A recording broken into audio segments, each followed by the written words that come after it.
বিপদ থেকে মুক্তির দোয়া, লা ইলাহা ইল্লা আনতা সুবহানাকা ইন্নী কুনতু মিনাজ জালিমিন।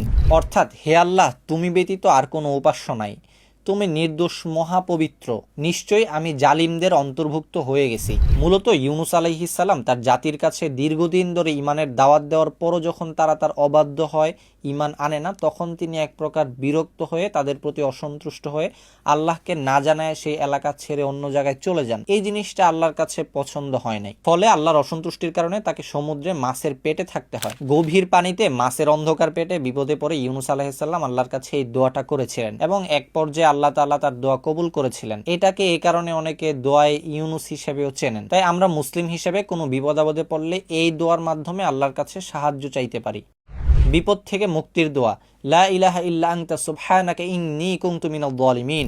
অর্থাৎ, হে আল্লাহ, তুমি ব্যতীত আর কোনো উপাস্য নাই, তুমি নির্দোষ মহাপবিত্র, নিশ্চয়ই আমি জালিমদের অন্তর্ভুক্ত হয়ে গেছি। মূলত ইউনুস আলাইহিস সালাম তার জাতির কাছে দীর্ঘদিন ধরে ইমানের দাওয়াত দেওয়ার পরও যখন তারা তার অবাধ্য হয়, ইমান আনে না, তখন তিনি এক প্রকার বিরক্ত হয়ে তাদের প্রতি অসন্তুষ্ট হয়ে আল্লাহকে না জানায় সেই এলাকা ছেড়ে অন্য জায়গায় চলে যান। এই জিনিসটা আল্লাহর কাছে পছন্দ হয় নাই। ফলে আল্লাহর অসন্তুষ্টির কারণে তাকে সমুদ্রে মাছের পেটে থাকতে হয়। গভীর পানিতে মাছের অন্ধকার পেটে বিপদে পড়ে ইউনুস আলাইহিস সালাম আল্লাহর কাছে এই দোয়াটা করেছিলেন এবং এক পর্যায়ে আল্লাহ তাআলা তার দোয়া কবুল করেছিলেন। এটাকে এই কারণে অনেকে দোয়ায়ে ইউনুস হিসেবেও চেনেন। তাই আমরা মুসলিম হিসেবে কোনো বিপদ আপদে পড়লে এই দোয়ার মাধ্যমে আল্লাহর কাছে সাহায্য চাইতে পারি।